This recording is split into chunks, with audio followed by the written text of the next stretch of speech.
Many a times I tell my colleagues at work that always know why you're going through those doors every morning.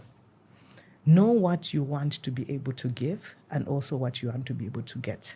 Exactly. But then also, tell me, how did you prepare for your first management role?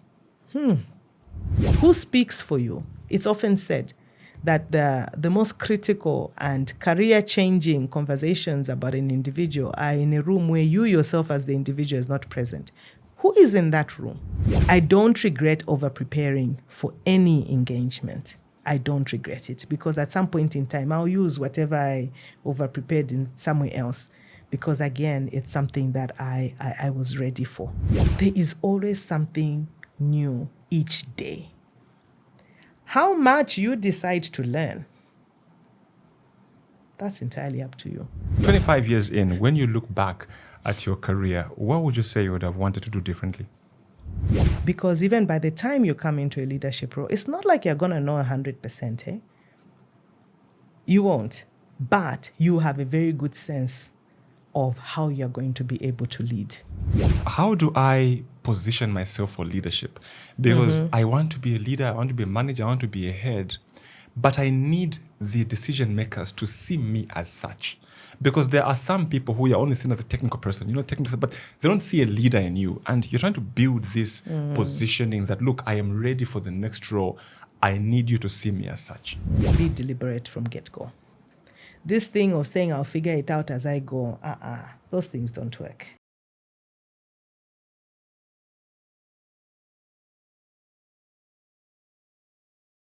It's time for the big conversations. Telling stories of movers and shakers, of industry giants and daring professionals. It's time for the conversations that change your perspective on life.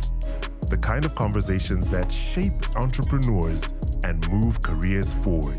If you don't know where these conversations are found, we are sending you a GPS. But if you're listening to this voice right now, you are here. Welcome to the Growth Podcast. This is the GPS. All right, welcome to yet another edition of the Growth Podcast. We're happy you stayed with us. We are getting into another conversation, and interestingly, we're hosting yet another woman. Funny thing is, actually, this year I haven't had a man on the podcast, eh? So Really? It's just been what a better time than when we're just from celebrating Women's Day and everything like that. Welcome to the podcast. How have you been? I have been very well, and thank you so much for having me. I'm looking forward to this. Hey? No, thank you for accepting the invitation. This is our guest for this week. She is the Chief Executive Officer for Citibank. Citibank. Yes. How long have you been there? A bit of a mouthful, clocking 25 years this year. Have you worked anywhere else? No. Briefly, like 3 months somewhere else, but my 25 years have been at Citi. Okay. Before we get into the You Citi look shocked. No, I don't look shocked. The thing I've come to notice is that most people in banking, they seem to spend a long time in there. Because the last time I think I had Brian from ABSA. Yes. He also has done 20 years there. Yes. I know can't Brian count how many very years well. Sunny has done at Standard Chartered. Yeah. So it's like it's a bank thing. Eh? So I've got these cards. Okay. Pick any four. So pick any four, and then there's a question. Answer it. I've given you so many options there. Okay. I love the color blue, so I'm going to pick a blue one. Okay, so blue is one. Yeah. Four. Oh, four. Yeah, four. Okay. Another blue one. Another blue, okay. I'm biased. Let's see. Green. Green. Oh, these are, yeah. These are two. Okay. So I'll get the top green. Okay. Okay, let me get this green. Yeah. That's fine. And a yellow. And yellow, okay. Yeah. Like your top. Yes. So these are your cards. So just Okay. ask the question and answer it. All right. The first one. Describe a time when you believed giving up was the right thing to do, but regretted it in hindsight. Oh, my goodness. Okay. A time when giving up was something I was about to do. I think I would probably go to my school days, primary days. And I was being told that I was good at drama and being in the drama club. I didn't believe it myself. But because of what my teachers were telling me, I was saying to them, I said, well, I don't think the time is right for me to be in drama club. It was grade 5, somewhere there. And at home, I was being told grade 5 is a very formative time in your primary education. And I gave up drama, hey? And then I picked it up again in grade 7. Again, a bit of a wrong time to do it. But yeah, those 2 years that I gave it up, I felt something was missing. So I went back into my drama club. Okay. So yeah, so I regretted it for a bit, but I still went back into it. Hey, I suppose when something is in you, yeah, it finds a way to come back. Yeah. At some point it will. Yeah, and the next one? Okay, next one. What's your social media weakness? Oh my goodness. My social media weakness. I like to internalize things. So when I see things on social media, I think I probably internalize them a little bit more. And maybe that's not even the objective of somebody who posted something on social media. Maybe they were doing it for simple visibility, etc. But I look at what was the caption on the post? What was the person probably going through? Was it a cry for help, etc.? So I think that's a weakness that I have with regards to social media. The next card says, what negative trait do you publicly laugh about, but secretly know you have to fix it? Giggling. And I'm doing it now. Okay. I know it has to be controlled to an extent because, you know, a giggle is a giggle. It comes out, and before you know it, it's already out there. So I know I have to fix it. So if anybody knows of how best I can do that, please reach out to me. That's a cry for help. And the last one is, what's something you're sure you'd never do, but secretly wish you had the guts? Okay, this is actually on my bucket list. Motorbike riding. Okay. I love motorbikes, and I get so happy when I see motorbikes going right those past noisy me. Ones. The noise. The Harley is my favorite. So I really hope one good day I'm gonna have the guts to actually own a motorbike and ride it. I know they're dangerous, but I suppose it's because I also love bike riding. Yeah. So those are our 4 conversation starters. At least we have an idea, about you. So. Yeah. Like, for those that have never come across the name Lowani Chibesakunda, what's your elevator pitch? Lowani is a very simple person. Lowani is a very simple person in that born and bred in Lusaka, Zambia. A fourth born child of Kenneth and Claire Chibesakunda. Went to school here in Lusaka. And I am deeply rooted in all the lessons that I got from my parents, and I'm still learning even today.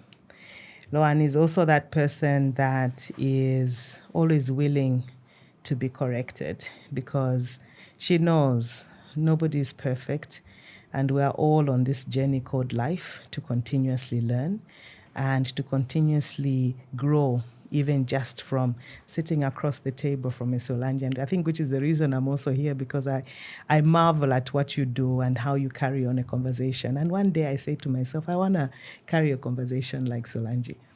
So that is Lowani. And Lowani, yes, has been on this 25-year journey with Citi, looking forward obviously to many more. But I think the moment of pride is being able to do this in my own home country, Zambia. And I love my country, and it's really a great honor and pride to lead a global bank in my own country. Okay. What drew me to you is you've got this grace. I don't know, just this. Oh wow. That just makes it easy to let me reach out. You've got this grace, and I figured there obviously must be a story there that has to be told. Tell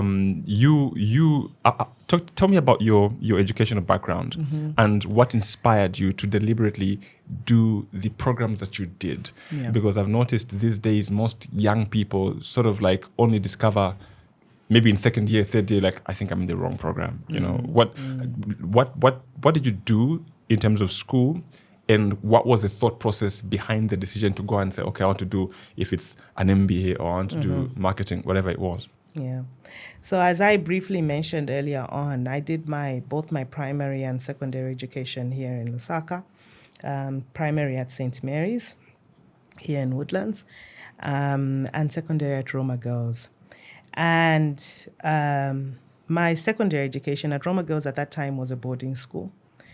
And I'm mentioning that because despite it, yes, being a boarding school, our family home, even up till today, my parents still live in Roma, was really a stone throw away from the school.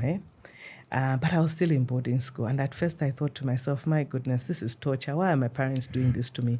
Because I'd literally see them going home for lunch. In those days, parents drove home for lunch. So I'd see them driving home for lunch. Meanwhile, I'm going into the dining hall to eat carpenta and beans that is not exactly 100% quality proof, but it really taught me a lot. It taught me about not just living with people from different walks of life, but even just the discipline around staying focused. So I did my secondary Form 1 to Form 5 at Roma Girls, and today all the lessons learned at Roma, both education-wise and even just life-wise, are things that I still hold very true to me. So at Roma Girls, yes, we would have things like career talks, etc.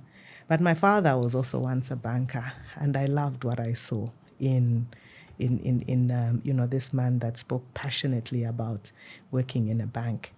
So I knew at that point that that's what I actually wanted to study. So fast forward, I did a degree in financial services with the University of West of England in Bristol, came back home, and that's when my Citi journey started.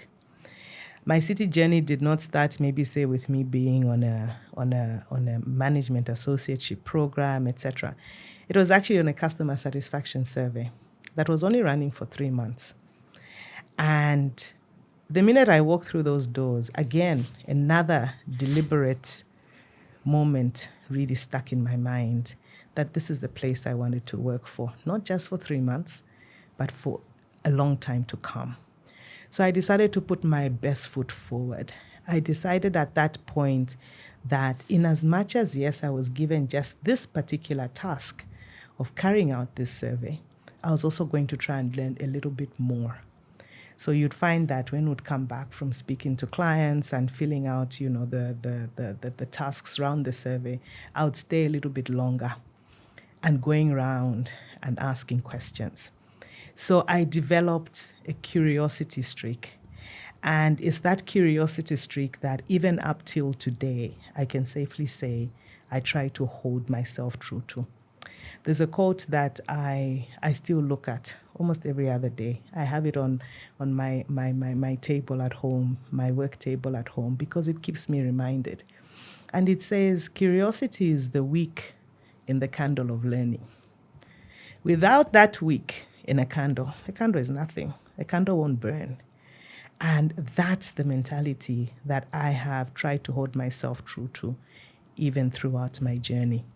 So yes, I finished my degree.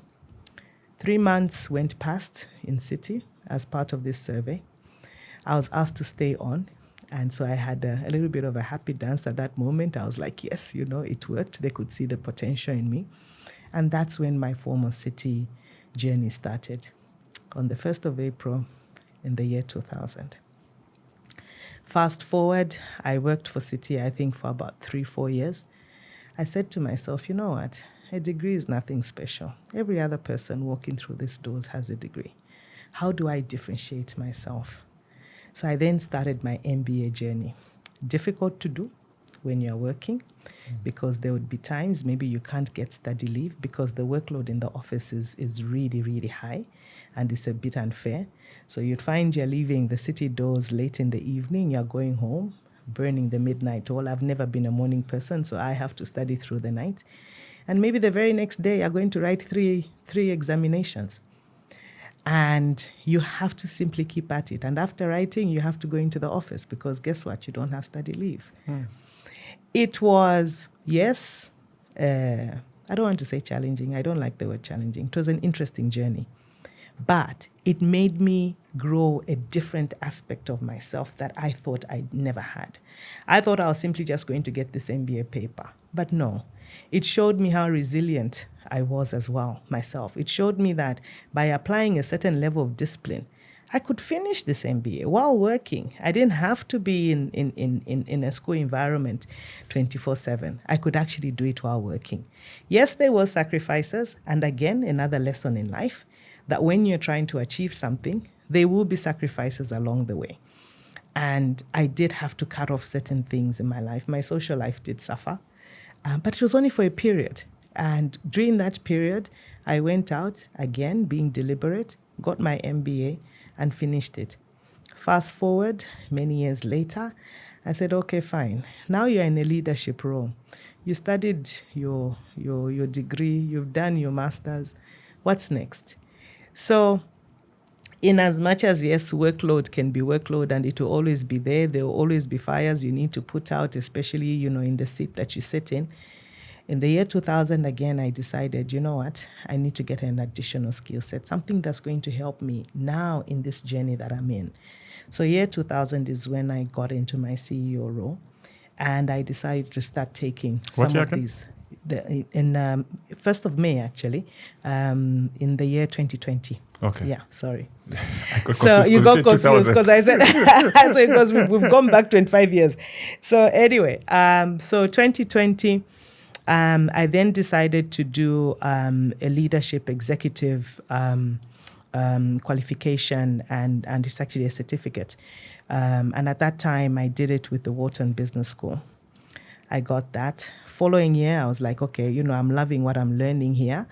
Following year, again, I did something with MIT Sloan, and then the most recent one I did was with the University of Berkeley. So to answer your question, the education journey, I think, does not stop. Should it stop? I don't think so. Time is always revolving. Time is always moving ahead. Skill sets are changing, and also leadership styles as well do change with time. And they are professions, they are lessons out there that have been examined, researched to help you along the journey. So how far you decide to push those limits and boundaries in terms of how much you want to know is purely up to you. So I think I'm still at it, to answer your question. So I won't exactly say that the education journey has ended. But there's something that you mentioned that sparked my interest. You said when you walked into Citi, you knew this is the place I want to be. Mm-hmm. First of all, how does someone know this is a place you should be in? Number two, from an employer perspective, how do I make the workplace, especially as CEO, the one that drives culture and everything, how do I make a workplace where everyone walks in and says, this is where I want to be in, and 25 years later, they are still there? Yeah. Because the rate at which people are switching jobs today, you can't keep up. You can't keep up. It's toxic. It's what? And everybody's all over the place. That's so true. So I think there's a couple of things there. So how did I know it was the place, and what can one do in terms of being able to know that a certain place is where they want to be?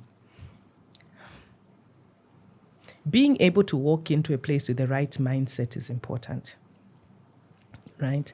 And at times, simple example. You walk into a supermarket and all you want is a packet of salt. You're going to go straight to that shelf that has the salt and you walk out. Yeah. You pay, you walk out. Whereas, if you're saying to yourself, yes, I want to get a packet of salt. However, I also want to see what other brands they are in that range of what I want to get. Or even just what else is packaged around where the salt is. You are keeping an open mind to something. You're not just having a one-track mind. Yes, it's good to have a one-track mind, but however, take a moment to just step back, look around you, and see what else you're missing. So when I walked through the doors of Citi, yes, I was told when you come, you should ask for person so, and they'll come down and meet you. And that's exactly what I did. I walked up to the reception area and I told the reception, this is the person I've come to see, this is my name. And they said to me, okay, you take a seat there and you wait for that person to come and meet you. While I was sat there, I was looking. I was observing even just what I could take in from a cultural perspective, right? I noticed people on first name basis. I noticed people greeted each other. I noticed people were coming through those doors with this energy of, I'm coming to work, I'm coming to get something done. And some of them even stopped by to say good morning from where I sat. So those things stood out for me. And I could sense that, you know what, the place does have something that I know I'll be able to relate to. And apart from that, something that I know I can probably contribute to. Because it's not just about a place giving to you, it's also what you give to a place.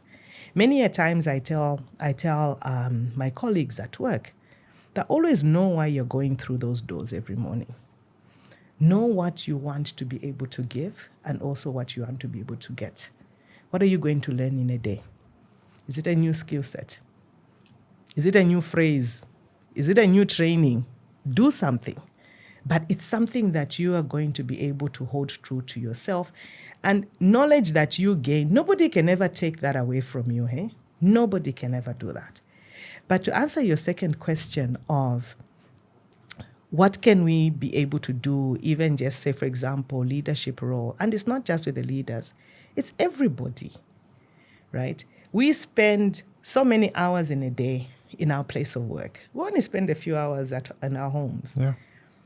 So how we decide to make the environment adaptable, convenient, is really an effort from everybody. Yes, a leader will nudge you, give you certain insights, notice if something is going right, going wrong, and try and bring everybody back in.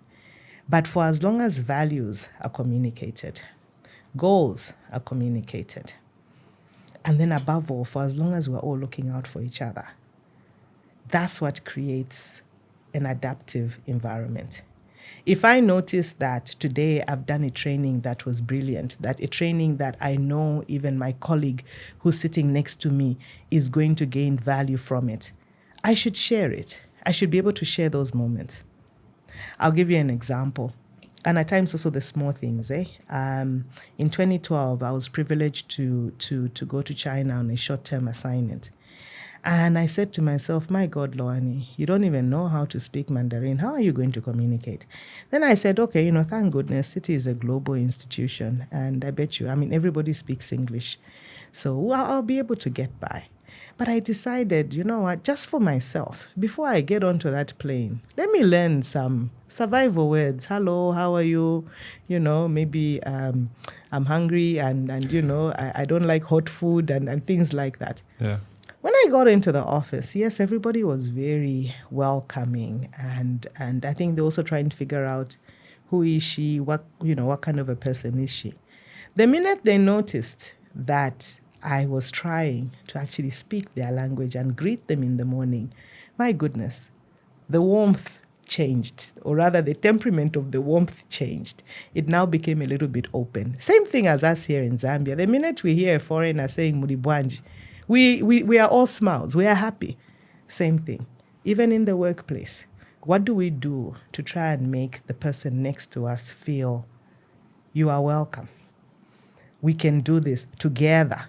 Because today, whatever type of leader you are, the success of your institution is not about you. It's you and everybody else, because those are the people that actually make it happen. Yeah, I like the point you made about communication and goals.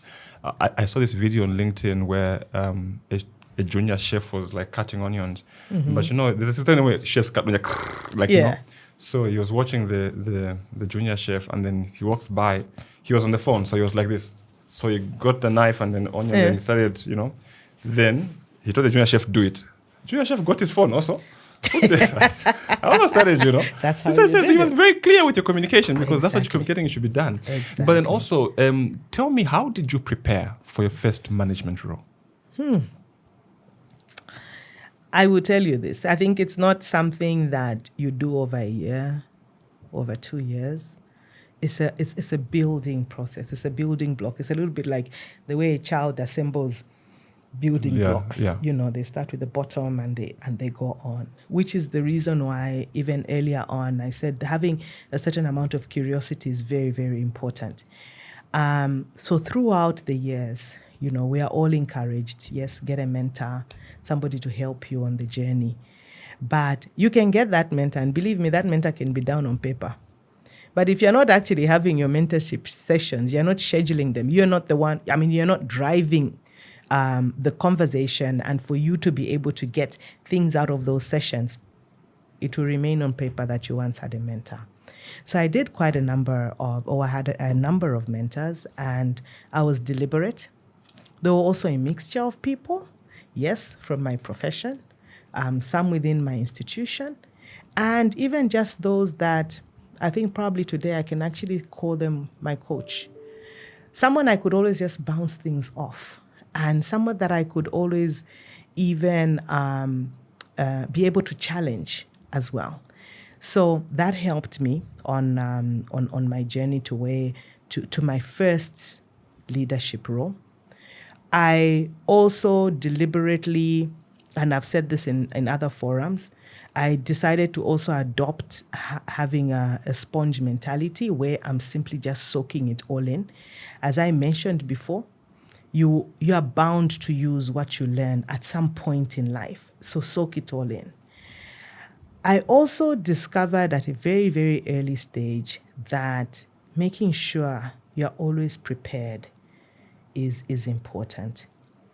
And this was something that was a big realization for me, especially when it now came to the times, maybe say, my boss asks me to attend a meeting on his behalf. At that point, I knew, number one, he's asking me to do that because he knows I can stand in his place. I can feel his shoes. I can represent him like he is actually the one in round that table. And I can also be able to deliver a message. But you can't do all these things if you actually are not prepared even for what you're about to step into. And also asking the question, because you can prepare, but are you asking questions of what are your expectations of me as I represent you? What are your expectations of, me presenting these points? And is there anything else I should ask? But at least also show the person that is giving you that level of authority at that point in time that you've also prepared. Because guess what? You do well the first time, they'll do it the second time. And you're learning. Along those delegated moments, you are actually learning. And you're discovering a few things about yourself. You're discovering what your gaps are. You're discovering if the minute you made a contribution in that particular meeting, did you draw people's attention? Did you actually make people have that look of, oh my, that's a good point? Or did somebody actually say, that's a good question? Or did somebody after the meeting say you represented yourself well? Because those are the things that give you an insight of how you did. And if you didn't, where do you think the gaps are? What do you need then to learn to do a better job the next time? Because there will be a next time. So along that journey to my first leadership role, those were some of the things that really stuck out for me. What also really stuck out for me was being nimble, right? Nimble in the sense of, you have the experience to lead. However, how much are you listening and how much are you adapting to the environment fairly quickly? Like I said earlier on, time moves, right? Even mindsets of people moves. So how quickly are you as well adapting to how those things are changing around you? How quickly are you thinking on your feet? How quickly are you coming up with tangible solutions that are also sustainable? Those are the things then that I had to make sure, even as I'm coming into a leadership role, I'm working on, and I'm choosing my words, I'm working on, because even by the time you come into a leadership role, it's not like you're going to know 100%, eh? You won't, but you have a very good sense of how you're going to be able to lead. Thank you. I believe the two approaches to chasing growth in an organization, right? Or let's say I'm looking for a higher role promotion. There is one, it's obvious that Lowani is pushing for that job. Like Lowani is gunning for that. Everybody can see that Lowani is gunning for that job. That's one approach. The other approach is those people who believe, let me just do my work, they'll find me. They'll notice me. Someone will notice me. What do you make of these two approaches? I have a little bit of a different mindset. So yes, at some point in time, it becomes very clear that that's what you want. And that's the direction that you want things to go. However, there's also the aspect of, is the time right? Right? And will the time ever be right? So this first scenario you gave of Lowani is pushing for it and Lowani wants it and all that. My realization of the first time it actually came into my mind that, you know what, this is something I want and this is something I can do, is again a moment when I was asked to act in this capacity. And I acted for about a 3-month period. My goodness, in those 3 months, so many things happened. Things that I thought, oh, I knew it all. I have the technical ability, the experience, name it. So, you know, when they ask you, can you deal with crisis management? Those things, we say yes, but it's only up until a crisis hits you. That's when you're like, is this really a crisis? And that's what happened in those 3 months. Everything that could ever happen happened in those 3 months. Crisis management, a scenario came into play, and I was like, okay, this is what this really means. So at that point, it became quite apparent to me that, okay, I think I can actually do this. However, I do have gaps. I was very, very realistic with myself. I said, I do have gaps and I need to be able to work through those gaps. Such that when my acting period came to an end and my CEO at the time came into his role, I mentioned them to him. I was very, very candid. And again, which is something that's important. You have an aspiration, talk about it. You have an aspiration, make sure if there are systems within your institution that allow you to be able to document it, document it. Because somebody somewhere hears, somebody somewhere sees. And there are reasons why there are these processes in place. When we talk about having performance appraisal conversations, are we talking about our aspirations in those conversations? It's important because then for those people that are in places of authority and places of leadership, they are then able to know how best to guide you. But if in an aspiration simply is scenario 2 that you mentioned of somebody will notice me and it ends there, that next person who has made their aspiration known is actually going to be able to surpass you. So that's how come I said I've got 2 different mindsets about it. So as I made my aspiration very well known, I was then now being given an opportunity to either have a delegated opportunity, being able to also expose me as well to certain things, right? Have a mentor assigned to me. Making sure that also, even just from a training perspective, I'm getting the necessary training and ABs and all that. Whereas with this scenario number 2, yes, it's great to work hard, but what are you aiming for? And why should it remain a secret? It's almost like keeping it a secret. Why should it remain a secret? And one day, when you are finally noticed and elevated, do you think that's what you also expect from your staff? That they keep their aspirations to themselves? No. Nowadays, we have opportunities, we have platforms, we have places where people can actually voice what they are thinking and what they're aspiring for. Let's use them. Let's not wait for somebody to be a mind reader to know that, you know what, this is actually what somebody wants to do. And I truly, truly believe that with a good number of institutions these days, there are those opportunities for one to be able to speak about their aspirations. But I'll leave you with another thought. Have a plan A and a plan B. Today, it's not you becoming CEO. What's the plan B?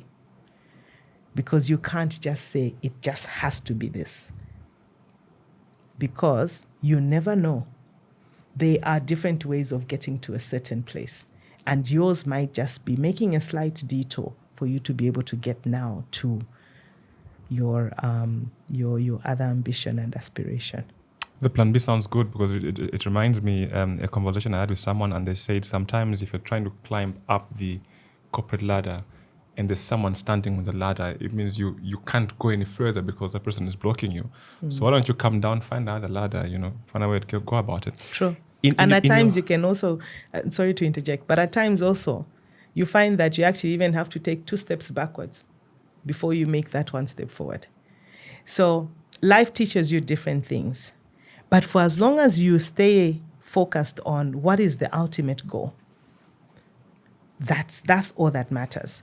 So you might have to take a detour. You might have to take 2 steps back. But you're taking those steps back because maybe there's an additional skill set that you need for when you finally apply for that role that you're looking for. Okay. My next question starts with an assumption.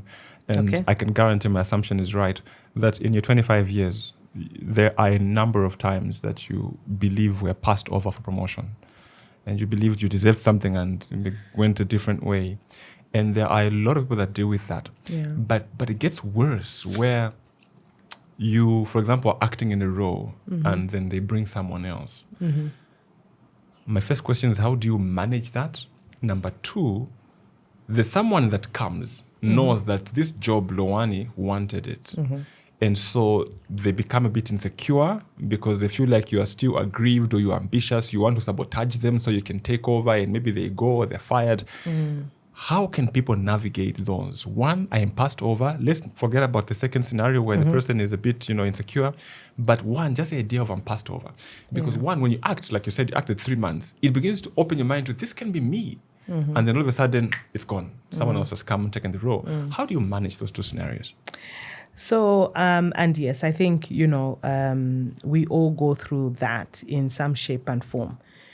But when those times happen, I think it's important, and I'll tell you how I dealt with it in my own journey. Being able to take a step back and think through, what am I supposed to learn here? Why has probably this decision happened, or why have my superiors made this decision? Is there something that they feel I need to be able to learn from this person for me then now to be able to grow into this particular role? There's always logic. There's always a rationale behind things that happen like that. But if you are going to take the mindset of, okay, now we'll see, I'll step back and I'll just let them do everything, you're injuring yourself more than anybody. And you are also now bringing your particular journey and your career to a standstill just because of the mindset that you have taken. So, yes, see, open your eyes a bit more and now go into that being observant person. Again, I spoke about being nimble. These are those moments you have to be nimble, right? Because today it happens in this environment, right? If you work for a large institution, it may happen in another department. So you try and ask yourself, oh, okay, this person has been brought in or this person has been elevated. What am I supposed to learn from them? You may also take a step forward, right? Especially depending on the culture in your institution, to actually ask. Ask and say, is there something I need to learn? Is there something? Are there certain gaps that maybe we haven't spoken about? It doesn't hurt. Most likely, you will be told, yes, this person has got probably ABCD kind of skill set, attributes, etc., etc. It will not take you long before you start identifying what they have that you don't have.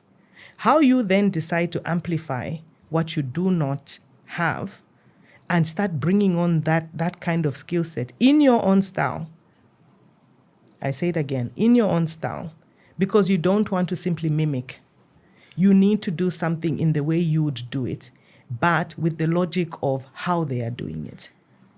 You are bound to learn. Whichever way it is, you are bound to learn. And that is the only way you'll be able to not get stuck in the moment of, it should have been me. Why wasn't it me? When is it going to be me? It's not the hole you want to take yourself down, because to come out of it is going to be very, very difficult, and you'll be hindering your career progress. That's how I have dealt with situations like that in my career, and not just in the Citi sphere, but even looking at probably other, we're a global institution in other countries. What do I need to be able to learn? And how can I be able to get that skill set? And the second scenario where you have that attitude, but the one that comes is convinced you are gunning for their job. So there, and I talk about this quite a lot. Emotional intelligence is real. Emotional intelligence is an attribute, and I think is something we all need to read on. Because at times you find that it's probably not in your specific action that's now going to change that kind of scenario. It's actually in how you apply, how even just the first few stages of you working together are going to go. Like with anything, the initial stages are the building blocks, are the character formation times. The first few stages of you being in a scenario like that also determine how the rest of the journey is going to go. You don't want to spoil it. So you then say to yourself, how can you be able to change this scenario so that this person can actually start to see the value of you? It should not be speaking over. It should not be, let me show you. It should not be, I know more than you. It should not be, I've been here longer than you. No, it should not be that. It should probably be, I need you to see the value of me, and let's try and see how to work together. So it can even be complementary things, like, the person speaks and you simply say, yes, I agree with that. And I also think, in the meantime, you're actually delivering a message of not really, I'm agreeing, but I'm showing solidarity here. Yeah. So you start to use things like that, and you start to use affirmative points to be able to start creating a better foundation even for your onward journey. Like I said, these things, we don't do them alone. And it's those moments, and actually the two scenarios, truth be told, that prepare you one day for a similar scenario that's going to happen to you. And for a similar scenario that you most likely recall, I actually went through this, and this is how I dealt with it. And these things come up in interview questions, by the way. Oh, yeah. Tell us about a time when. Exactly. Yeah, but also the other thing I find out from you is, how do I position myself for leadership? Because I want to be a leader, I want to be a manager, I want to be a head, but I need the decision makers to see me as such. Because there are some people who are only seen as a technical person, but they don't see a leader in you. And you're trying to build this positioning that, look, I am ready for the next role. I need you to see me as such. Simple response. When you're so driven like that, and when you are so convinced you are ready as well for the next role, and at times because there's so much going on a leader's plate, raise your hand. Raise your hand. You find that at times it's assumed somebody can see, at times it's assumed somebody can notice, at times it's assumed, but hang on, I led that project. Can that person see that I led the project? I was the one most instrumental. But how many other things as well are going on on that person's agenda, on that person's plate on a particular point in time? What stops you from raising your hand? What stops you from even booking a time slot in a decision maker's calendar? What stops you? What also stops you from starting to talk more? We spoke about aspirations before. What stops you from talking about your aspirations? If there are certain things that you can visibly see, I cannot talk about this, I cannot raise my hand on this, there are bound to be other avenues. We talk about influencers. Who are the influencers? Is it simply this one person's call for you to be recognized and pinpointed out? Who are the other influencers?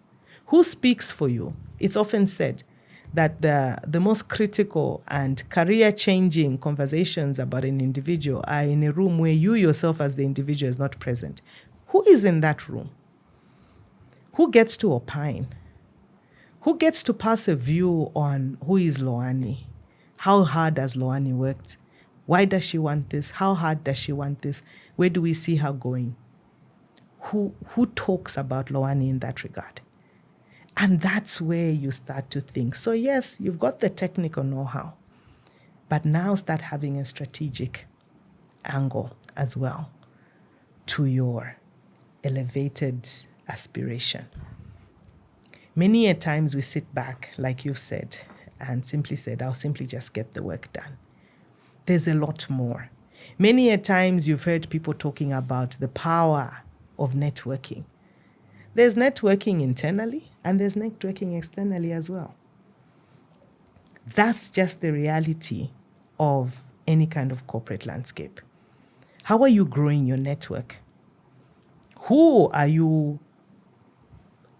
targeting in terms of growth of your network? A good number of us, we are invited to so many events, so many, internally, even externally. Are you that person who stands in one corner of the room and waits for everybody to come and greet you? Or are you that person who is like, before you go for that event, you know what the event is, you know who most likely is going to be there, you do a bit of research in terms of who's going to be there, and you say to yourself, you make a mental note, I need to make sure I meet XYZ. 3 people. Meaningful conversation, impactful. The minute I say, this is my card, or can I have your card? You drop them a note, they will know why they need to save your number. Just because of the few words you had with them that made sense. And it wasn't simply, hello, how are you, how's the weather? That's because you were so targeted. That's having a strategic mindset because you want to be able to get something out of it. Same thing applies as well in the work front. Yeah. I had someone, Janice, that came through on the last time with the podcast, and she said most women are not very deliberate or aggressive in terms of communicating their work. Men are more, no, see, oh, look, I've done this, we're doing this, so by next week this project will be closed, like that. This is what I'm doing, and the soft. But women are just like, okay, they just do the work quietly and whatnot. Why do you think that's the case, or if at all it's the case? So I think I'm seeing quite a bit of change in that regard. Hey, yes, networking is. I don't want to say it's work, but it needs you to ensure you're driving it. Nobody can drive it for you. Same thing as being able to speak about how hard you're working on something. You need to drive that conversation, right? You need to drive it and always probably not wait for somebody to say, oh, how's that going? Or tell me about it. Or what milestones have you achieved? What are the challenges? Probably not waiting for always those questions to be asked, but presenting, yes, what the challenges are, but also presenting the solutions. And I think it's a two-way thing, right? Majority of the time, I think we like to assume that somebody knows exactly where something is at any point in time. And there are things out there that I really are helping, not just women, but even just people in the workplace. Mentorship sessions, coaching sessions, and these days, podcasts such as this, so you're doing a good job. Helping one make that realization that, I really need to do this. So they help really with having a penny dropping moment for somebody to say, that's me, and I need to change it. It's a continuous journey. And I truly believe that it's a journey for anybody that is leading a team and leading people. If you notice that you have one or two individuals that rarely get to actually talk about things like that, encourage them to do it. Very rarely as well do we get to give ourselves accolades. We think it's not the right thing to do. Yes, it's important for each person to be humble and humble in each regard. But where you know you have put in the hours and you have achieved, give yourself some praise. Even your own spirit needs to know that, you know what, this person actually appreciates all this sweat and toil that I've put into this. And it makes yourself feel good. It starts with you, hey? It really, really starts with you. So give those accolades. Others then will follow through and say, yes, that's actually right, Lowani. Well done. And we actually saw. You'll be surprised, even the responses. They'll even be longer than the simple accolades you gave yourself. We actually saw you going through this. You were able to overcome that challenge, that hurdle. You resolved it. You brought teams together, etc., etc.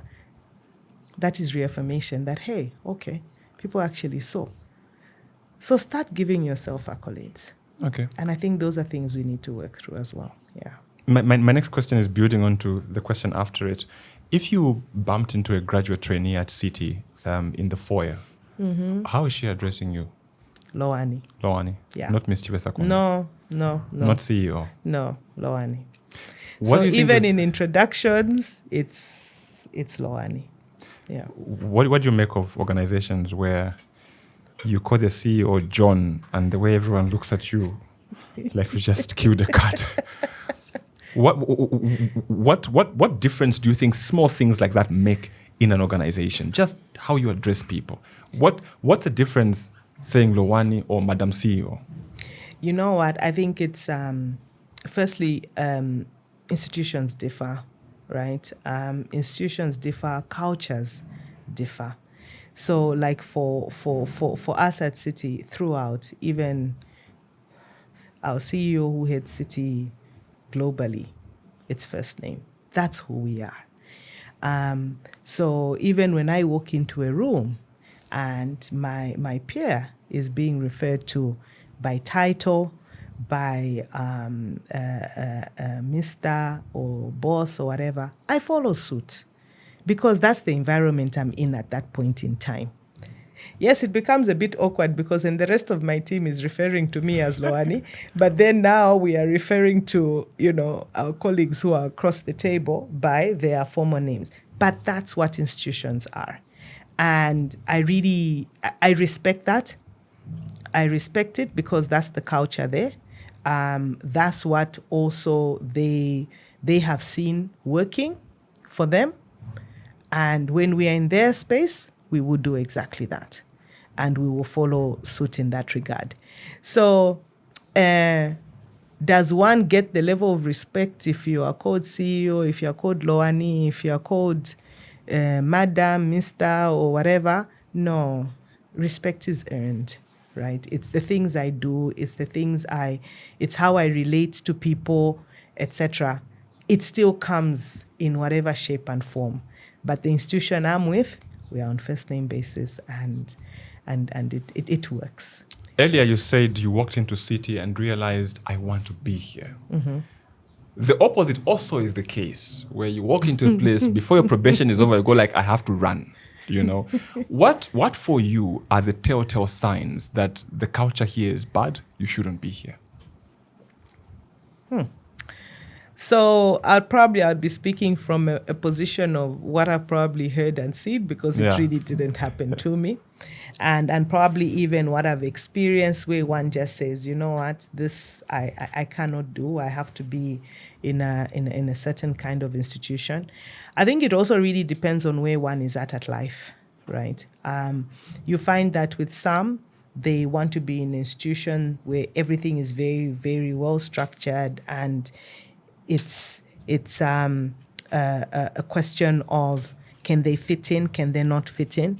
We have had people before who have come in temporarily and said, you know what, I think I'm choosing a different path. I respect that. because at that point in time, maybe that's what that person needs. What I do appreciate, though, is probably for people that have walked through those doors before, have come back and said, you know what, the few months that I was there, I learned so much, and I've used those skills with me wherever I am today. So can it work for everyone in terms of knowing that this is the place I want to be? It depends on your mindset. It depends on where you are. It depends on what you're looking for. And it also depends on what you think is adaptable to you. The fear I have is, how many such places are you going to walk into and you will say, this is not for me, this is not for me. You could spend a lifetime being given so many opportunities, but just because you decided to not have an open mind, it will never be the place for you. So what opportunity are you missing just because you felt each place is not for you? You can learn a lot from a place that you feel is not for you, because then maybe there's something within you that you need to change. But you always think of, no, it has to be this, it has to be this. Can a world be ideal, or rather can a place be ideal 100%? Probably not. Can you work with it? Probably you can. But to what extent are you willing to make sure you can work with it? Then, if you give it a chance and you feel even at the end of your probation it's not the place, well and good, you would have tried. But just don't get into the trap of every place you go to, within a few days, a few weeks, it's not for me.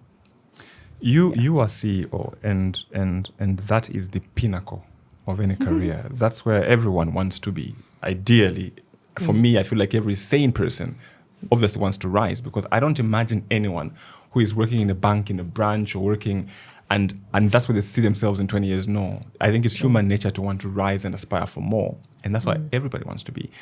And now you are there, and everybody's now looking up to you. The buck stops with you. Do you feel the pressure to make it look like you have it all figured out in terms of to your staff, decision making, what? I've got it all figured out.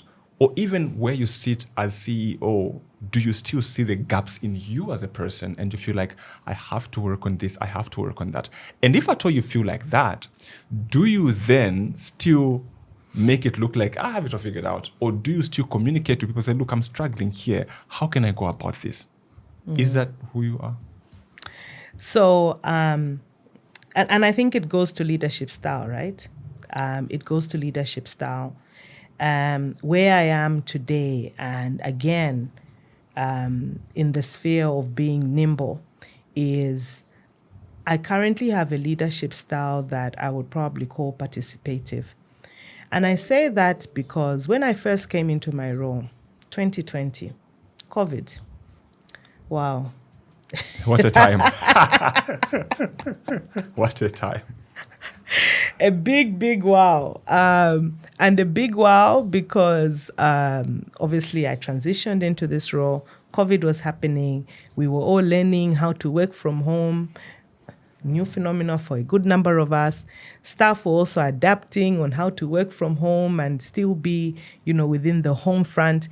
We were also going through power challenges, if you remember. So, you could be on a critical call and somebody's gadgets power down and you're trying to figure out, okay, we have to wait, etc. So there was a lot going on. And I remember in that, I think for the COVID years, there was I had to have a different leadership style. And I think it was one more of transitional, where making sure, yes, I was leading from the front. I was catching up and making sure everybody was okay, because people were going through different things. Fast forward, today, I think I would then say that I have a participative type of leadership style. And I'm saying that because when you have a participative leadership style, it's all inclusive. It's inclusive in the sense of there's a lot going on in the compliance space. I need to make sure that in as much as, yes, I have an expert person managing that, I am kept updated, in the loop, reading up on everything in the compliance space that is going on, regulatory-wise, etc., etc. So there's a lot of moving parts for any CEO. But where it all comes together is how then you make sure that all these subject matter experts know the role of you in everything that they're doing. And even as everything comes together, how do you create then a picture and a platform where everybody understands how critical what each person is doing is for us as a whole, not as individuals, but as a whole. And that's where a participative style comes into play. Do I know it all? Like I mentioned earlier, learning doesn't stop. Today, a new regulation comes into play. Believe me, I have to read that thing and opine on it. I have to know what the upside and downsides are going to be. I have to know whether there will be any kind of residual risk coming out of it if we don't handle it in a certain way. You almost become a legal expert when you have not studied law, right? So yes, there's a lot in terms of actually staying on top of things. But how as a leader you bring it together is then where the magic starts to happen. Are there moments where you feel, okay, there the magic didn't really work, or there I didn't quite bring it together? Yes, there are those moments, because guess what? You're human. Are you going to show you cracked? Because which is what I think you're asking. Are you going to show that, you know what, whoops, there we goofed up big time? To a certain extent, you want your team to know that there is importance in bringing something together, and where there were gaps, being able to say the gaps were A, B, C, D. Showing them that you saw where the gaps were. Now, how do we make sure we remediate? How do we make sure that that does not happen again? That's where the magic starts to happen. And believe me, those moments are rewarding. Eh? Those moments are truly, truly rewarding. You go through a process, but they are really rewarding. But if you notice, I was mentioning how important it is to make sure that it's a together story. Because I'm not a lawyer. I'm really a banker. I'm a transactor, right? I'm not an HR expert, but I will make sure I know any kind of changes in the HR world. I'm aware of them, and I'm keeping up to date and on top of anything there. So bringing all that together, again, is what I would define as the magical moments. Yeah. For people that see you as CEO, what we see is the shine, or the CEO, the perks and whatnot. What is it about CEO that people don't get to see that happens behind the scenes? And also, as you answer that question, I want you to tell me what kind of decisions keep you up at night, if at all they do. Okay. So I will start with the last question. I've been blessed with sleep. Eh? God has given me, oh wow, I put my head on my pillow, I'm so gone. And I thank God for that gift, because otherwise I'd be looking tired each day. But what probably keeps me thinking is probably how I'll change your question. And the things that really keep me thinking is, what kind of impact would I want to have on people? I keep on talking about how it's a together story, and that's what it is. So when I look at even like my team, etc., I always ask myself, if this person had to be asked the side question of, you know, what impact has she had on you, what would they say? It's such an important factor for me to be able to grow people. It gives me great pride when I probably have someone from my team being taken on by another country within Citi. Those are pride moments for me. When somebody goes off, even like for a short-term assignment for a couple of months, that's exposure, that's experience you can't replace with anything else, because they're gaining knowledge, they're being exposed, and they will use it even for greatness in the future. So I think of people, and I'm very passionate at seeing how best to grow people. So those are probably the things that make me think very often. The other things, I think we were able to work through those. But you spoke about what don't people see. People probably don't see the level of preparedness that goes behind being in a certain forum. I spoke about how in my earlier years, the minute I've been delegated to represent, the preparation that I felt I needed to do. So it's important, for one, yes, they see someone speaking eloquently, etc. There's preparation that went into that, even over preparedness. Yeah.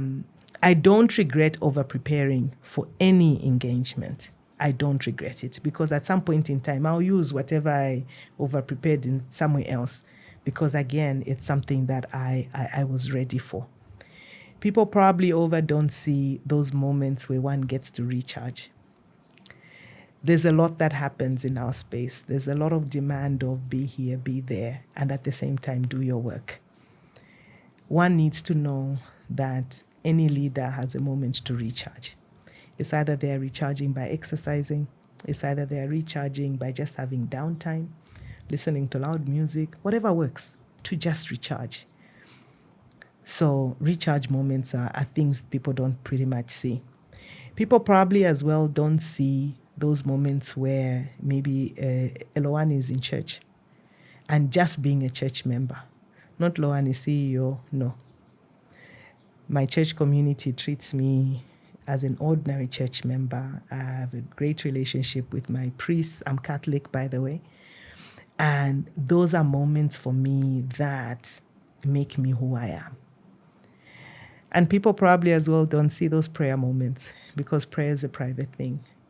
But prayer also keeps you rooted. Prayer keeps you sane. Prayer also gives you strength, gives you wisdom, because it's a moment with just you and your God. That's it. Those are the moments people don't see. What is your style of leadership? Do you get upset? As in, can people at the office say, "Ish, today the CEO is upset"? Or when someone makes a mistake, do you shout? How do you handle those kind of moments?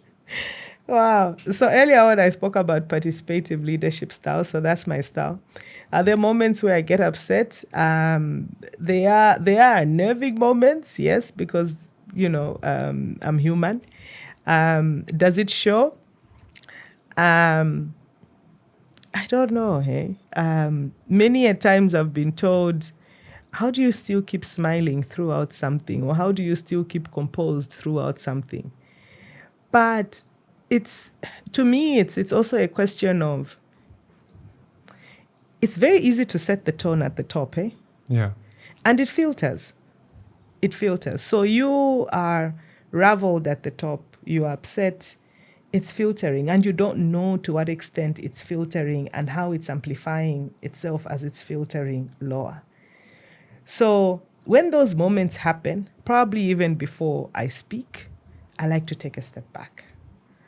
I've learned how to take a step back, take a deep breath, maybe even walk to my window, just look outside, just breathe, such that when it's now time to deliver a message, yes, you are delivering a strong message, but you are delivering it with more rationale as to why you're delivering it.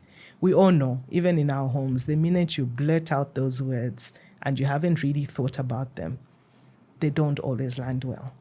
Same thing as well in our workplaces. We are dealing with different personalities, people from different walks of life, with different pressures in their homes or in their societies. So never assume everybody's at the same pace as you.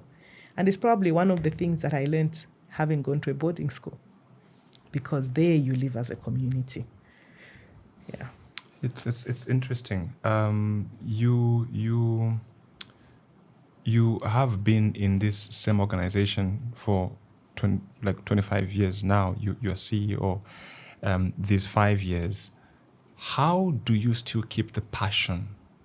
Because with most people who stay long, even the ones that are new, they'll tell them, no, avoid that one. He's been here for so long. She's been here for so long. To rub off on you, you become so, lethargic, just costing in the organization, doing the bare minimum. But you are CEO means you've kept the momentum. You've been doing something right. And that's what they saw in you. How do you still keep that same energy? Because if I can keep this energy 25 years, it means someone who just joined on a 3-year contract can definitely do much more. True. So you heard me earlier on saying that at a very early age in my life, my career journey, I decided to have a sponge mentality. And when you keep on learning, you will not start twiddling your fingers thinking, here, I've learned it all and I need to leave. A few days ago, we had a client event, and I was telling the clients that attended it that the beauty of being with an institution like Citi is we are continuously innovating. Where there's innovation, believe me, yes, you will know the basics of book entries and all those things, but what is coming after are things that you're also trying to keep up to date with. If I'm going to be sitting in front of you, my client, and I'm talking about my products, I'm talking about why you should do business with me, it's because of where the institution is today, what the institution is able to do for you today, where I see the value in my institution and yours being able to collaborate and work. Those things are not things I learned 25 years ago. Yes, I learned the foundation 25 years ago, and I've been building on that foundation over the 25-year journey, but we continue to innovate. We continue to grow, even in the environments that we're operating in. That's what keeps the journey alive, and that's what keeps the journey interesting. There is always something new each day. How much you decide to learn, that's entirely up to you. So I struggle when somebody says, I'm getting bored, because there is something new for you to learn each day. There's something new for you to do each day. How you decide to widen your scope, it's up to you. If I see my colleague across the borders doing something new, guess what? I'm going to arrange a call with that person and say, how did you do that? I might be able to replicate it here. That's a new thing, right? Indeed. And it still puts a spring in my step. 25 years in, when you look back at your career, what would you say you would have wanted to do differently? Wow. Oh, wow. That's an interesting question. What would I have done differently? Probably, I should have done my MBA much earlier on. And if my father was listening to this, he would be in total agreement, because he wanted me to do it soon after university. I said, no, I'm done with school. I'm tired of books. I need to come back. Then years later, I was like, I should have listened to him. That's why a parent is always a parent. But I should have probably done my MBA much earlier on. I should have probably raised my hand much earlier on. I spoke about hand raising. Because it's only later on that I actually saw the power of doing that. And I should have done it much earlier on. I encourage it today where I am, because I do not want someone to go through the same moments of I should have. So you will find that even as I have my one-on-one engagements with staff, I always ask the question of, is there anything? Is there anything that you want to talk about? Is there anything that you want to give me feedback on? So I think those would probably be the two things, eh? Yeah. All right. My last question. What would be the 5 things you would give to young career professionals as advice? 5 pieces of advice. Number 1, be deliberate from get-go. This thing of saying I'll figure it out as I go, those things don't work. You will waste time. So be deliberate about knowing, and be deliberate in what you're doing today. Number 2, knowledge. There's no end to how much you can know and how much you can get under your belt. You are bound to use it at any point, at some point in time in your life. Number 3, being nimble. Having an agile mind is the greatest gift I think one can ever have. It shows you can adapt, number one, in any environment. It shows you can be thrown in any situation. It shows you can make things work just from having an agile mind. Number 4, humility. It takes nothing out of you. It keeps you rooted. It keeps you reminded of where you've come from, the journey you've made so far, and even what you want to get done. And number 5, have a spiritual journey. You cannot do this without a greater power. All these things we have, all these things we're able to do, it's either because there's somebody out there who's praying for us. For me, my biggest prayer warriors have been my parents, and I thank God for them, because even when I know I'm not able to pray for myself, I know they're praying for me. Have that kind of support with you.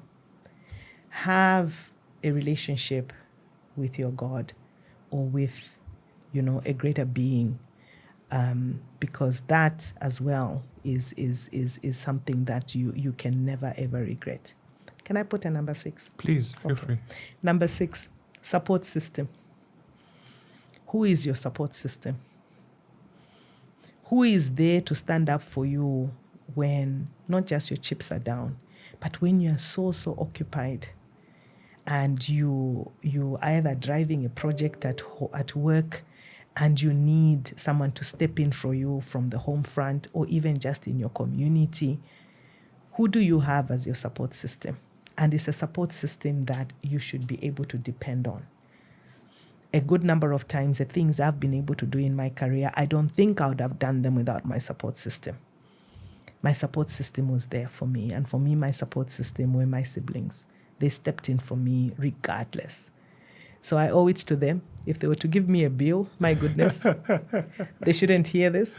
But they've been great. They've really, really been great. My siblings, my nephews, my nieces. My nephews and nieces will tell you, when I'm having a tough day in the office, you spoke about those tough days. I call them. I've done it many years in a row now. And I said to them, I need a joke. I need to laugh. And they're like, oh, auntie, you're having that kind of a day again. I'm like, yeah, I need to laugh. And they have to think of a joke, on the spot. So it's pressure on them. I'm sure they have them. And at times they are so dry. I shouldn't say this, but at times, but we'll both laugh at the dryness. So they've been awesome. And now they're getting married. So even their wives know that they have to give me a joke whenever I need it. So I really, really appreciate my support system. Yeah.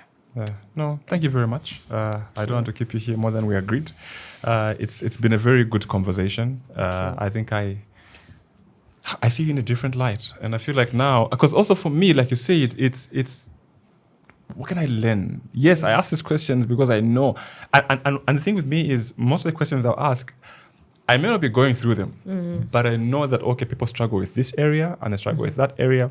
But even from your responses, I see, how can I apply this in my own life? How can I make this work? How can I change how I've been going about this because of what you said? So for me, really, I'm also very grateful for your time. I don't take it for granted because I know being CEO, I've been hearing the emails on the iPad. So I know that for you to be here, something is giving, and I do not take that for granted. Thank you. I'm very grateful for your time. Thank you. And thank you for being patient with me. No, I'm very, very grateful that we made this happen. And I've also learned a lot. And continue doing what you're doing, because you, through your works here, you never know who might actually need to hear a message from all the guests that you've had in this studio. I've listened to a couple of them. I've also learned from my fellow CEOs that you've interviewed in the past. We keep learning, hey? We keep learning. So the journey never ends. Yeah. So thank you very much. Thank you. And thank you to your team. Oh, thank you. Yeah, no, the team is there. Thank you very much for your time. Thank you.